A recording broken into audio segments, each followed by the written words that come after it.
they won't be back every day. They got some guys that are filling in, and I'm the contractor, and I'm the lead contractor there. And well, I have some other fellows that fill in behind me. So those guys are filling in for me. So I don't think they're going to get rid of me. Like I said, been there a long time. I've been loyal to them. They're pretty loyal to me. So I don't think they're going to let me go because I do a really good job. I know the system. I know how to work the system. I know how to make things happen. If there's a trailer broke, I'll take care of it. And they don't have to worry about it. When I get my loads Monday or Tuesday, Wednesday, Thursday, they know already those loads are done. That guy go to sleep and not worry about the loads he gave me. So I don't think I'm going to have an issue. Yeah, that's my problem. So I go on vacation for a week, come back, and I got somebody else moving in on the route, and they took over. They gotta move, so they won't wait for nobody. Yeah, no, I've had it happen to me. Another company up there. Lake Panasoboski. I can always say that name wrong. What is it, Brooks or something? Some rock hauling company. They came in on their company for a while. I had some other people try to come in on their company. And that's fine, but they don't last. And Weaver was the other company. And they tried to come in and take my shit, but it didn't work because they screw up, and I don't. We got another company in there now that is backing me up, and they need asses in seats. Right? They need stuff moved, and I can't do it all. So they got this other company in there now with a bunch of Cubans, and they undercut me, but they're not terribly lower than they. But I don't work for nothing. And they took my Miami away from me, and they were $200 a load to Miami, cheaper than I was. And I had a fair rate on that. I'm like, I don't know how the hell you gotta do it, but whatever. You can have it. I'll stick with my Fort Myers and my Orlando, Center Hills, Balboa Springs. I'll stick with those. You guys can have the Miami. They're running old equipment. They don't have insurance, and they're running illegal. I got the same thing, man. I got guys wanting to move pallets for $20 a pallet. I said, you got to be kidding me. And then I had some accounts go over to them. Come to find out, like you said, their truck breaks down, the driver gets arrested, the freight gets damaged. So then they cry back, oh yeah, we're coming back, and they try to, hey, this is the rate. It's not going to go any cheaper. No, I do the same thing. My rate's going to stay the same. And I have a fuel surcharge. They're doing it by a flat rate, and I don't do flat rate. Not on contract rate. So I do a fuel surcharge that goes up every Monday or goes down every Monday. And they do a flat rate. They'll try to get a contract for a year. But you probably know the company, but they're a bunch of Cubans, and the CSA scores are crap. They tear up a bunch of shit. And but the corporate world, they want to save a little bit of money. They want to get that low ball in there. And, they don't care if their trailers get tore up. And like I said, at least I got one thing going for me is loyalty and the fact that I don't tear up crap and I do a damn good job. I'll be right back, kid. I mean, you get it there on time. Yeah, for a fact. SWR went up again after retail. Lisa's making food, so hopefully I'll be eating soon. Hey, I'm just happy I'm still up, man. Looks like my energy level is doing pretty good today. I must be heating up the balance because the SWR creeped up. Seems like every time it is night. There it is, I loaded it heavy again. I guess it must be heating up the balance because now I come in tomorrow, everything will be cooled off. I'll have to retune, and then it heats up, and I got to retune again. Okay, question. What antenna are you using? What valve are you using? And where did it come from? I'm running a antenna called a Wyndham. It was made by Carolina Antenna Works. It's 150 33 feet long, off-center fed. It has a 4-to-1 balun that they make. Then it drops down to RG8 coax into a line transformer. And then from there it goes down to 213 coax into a line isolator. So what that little 21 piece of coax is high loss. It actually radiates a vertical signal there. Alright, tell you where your problem may be, because I've had this problem. I run the end-fed wire out of locale, D-Extreme, Ultimax, the Ultimax, D-Extreme antenna. And the insulator on the 239 on the balun, I run a 4-to-1 balun also. That's what's giving you your creeping SWRs. So you need to replace that. I've had it happen twice. And the first time, I didn't know exactly what it was. The second time, I sent it back to them, and they rebuilt it. And the insulator, if it's the white one, I believe that's the bad one. If it's the brown one, that's the good one. And they rebuilt it and sent me 2 back. So I have a spare. But I had exactly the same problem mine. Sitting here ragchewing, and you look over, and all of a sudden the SWRs are going up, the power is going down. Same exact problem. It was the insulator on the bottom of the 4-to-1 balun. Well, guys, my 4-to-1 balun to my line insulator, there's no PL259. That piece of coax is soldered direct to the 4-to-1 transformer inside the PVC tube. Where it comes down to the isolator, that's where I screw the coax into. And I use Teflon PL259s and SOs on it. I can check it. Antenna's old. God knows what's going on with the thing. On top of that, I noticed one of the legs is going into the tree now. I got insulated wire on it, but that could have something going a little nutso on it too. So I got to see if I can take that antenna down. I've repaired it once before. I cut the PVC open and got in there and made the connections, but the company's defunct. The guy's dead now, and he sold it. He closed the business about 4 years ago. I think 5 years, maybe or longer. I think he's dead now too. So there's no way of getting an antenna again from him. Well, I tell you what, the guys, a lot of the guys here, I think, use my antenna out of Zephyr Hills, and mine's 124-foot in-bed, and 4-to-1 balun, and mine is from Ultimax in Ocala, Florida, and the customer service was perfect. I mean, spot on. The customer service for me will sell a lot of product, and they fixed it and sent me back 2. I sent them on 1 back, and they fixed that, and they sent me another one back too. So, customer service, man, for me is top notch. But I've been ragchewing here for quite some time, and I'm about 750 watts. My amplifier is running 111 degrees, 111.6, and my SWRs hasn't changed. I used to get that rise that would drive me bananas.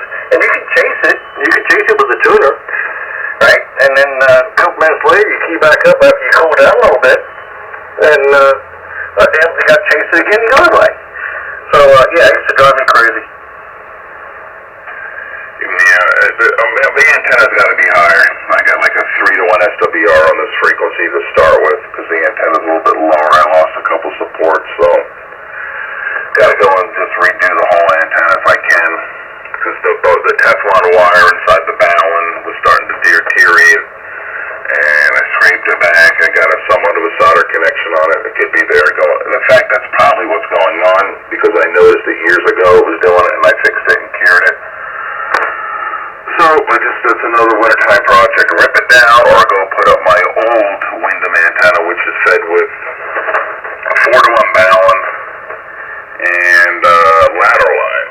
It did a lateral. I think I had like 22 feet of lateral line on it into the 4-to-1, and then the lateral line went up to the off-center fed wires, and that worked okay too. I mean, this all coax is a little bit more stealthier and neater, but that antenna worked pretty good, and nobody builds it anymore. That's like in the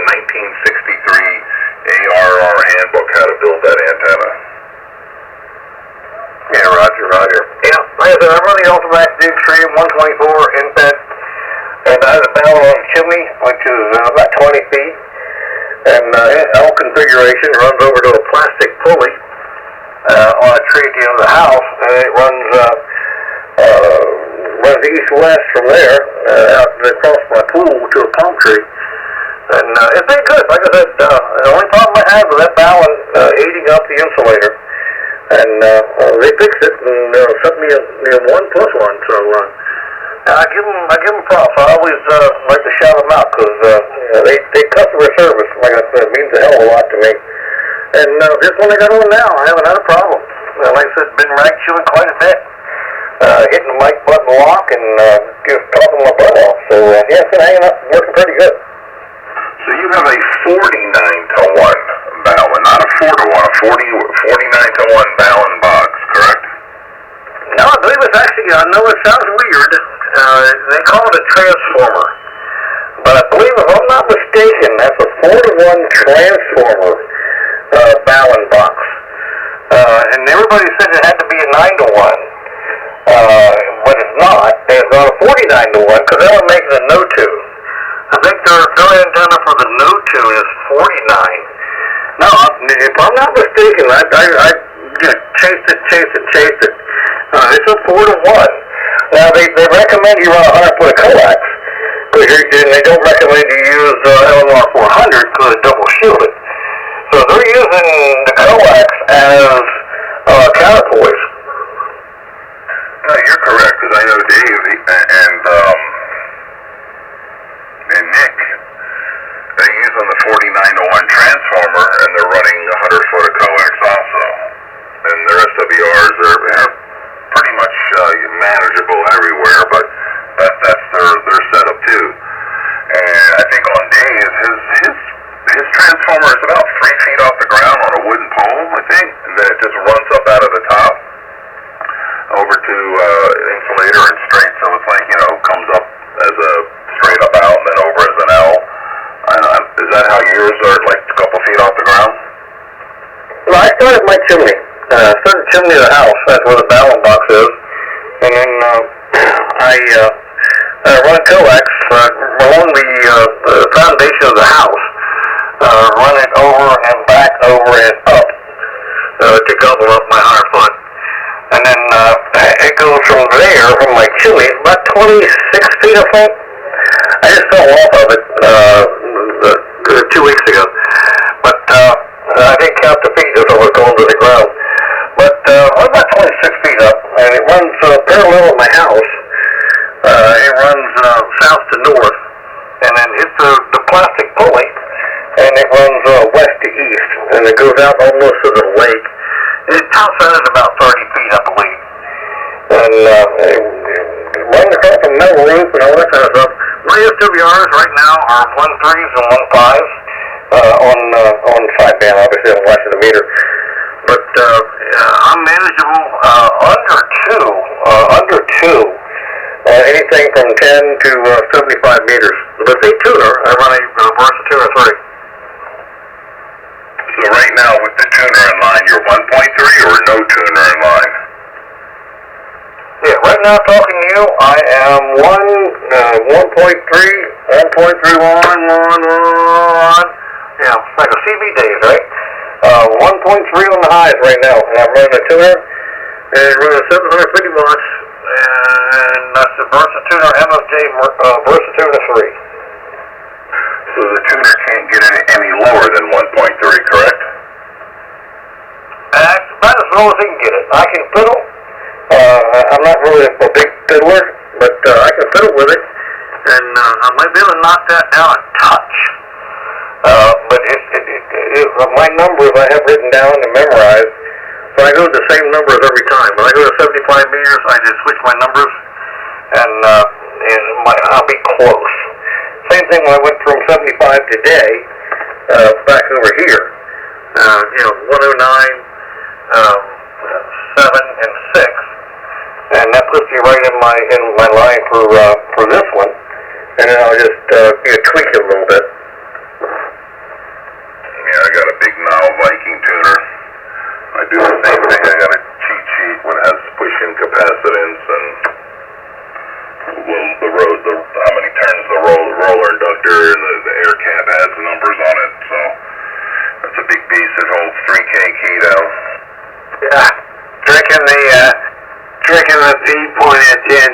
thinking it's 100% resonant.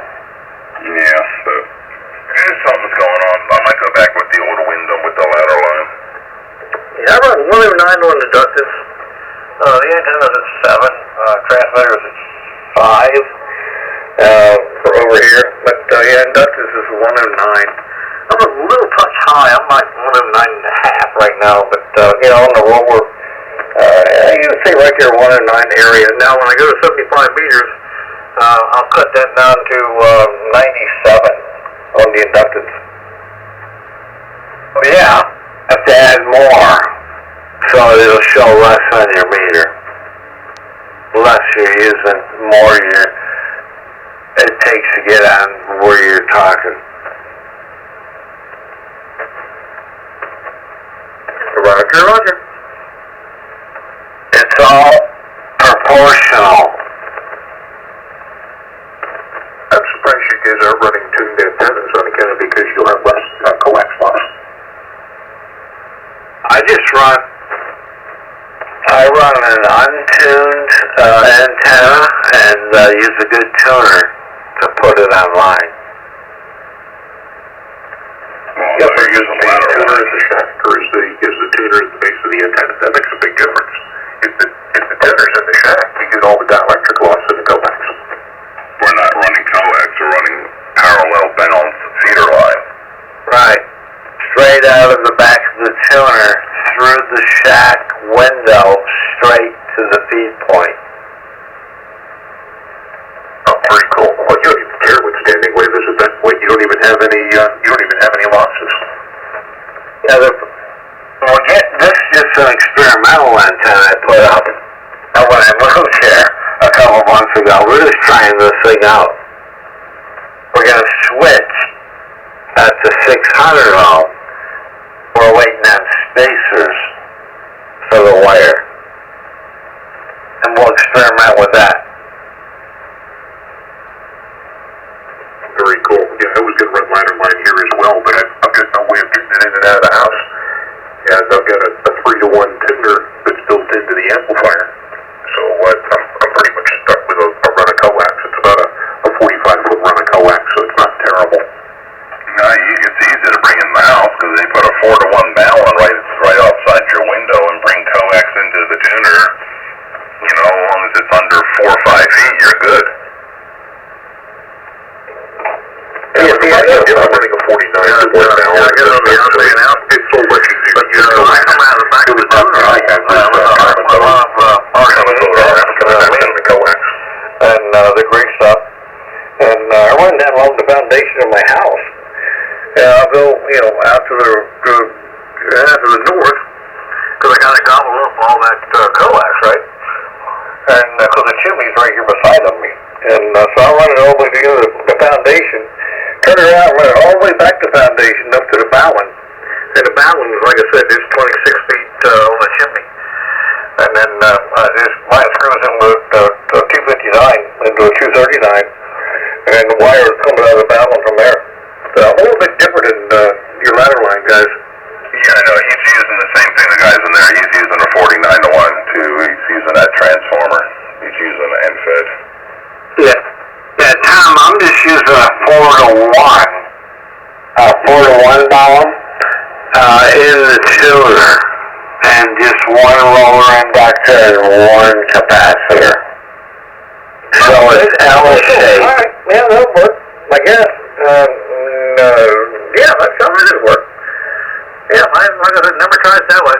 Now, like I said, I've had this antenna now for 3 years, and I had the two balun issues, and it was hard to figure out because couldn't figure it out. And I tell you how you can figure it out, which I'm not going to do it anymore because I'm tired of falling off the roof. But feel the back of your coax or your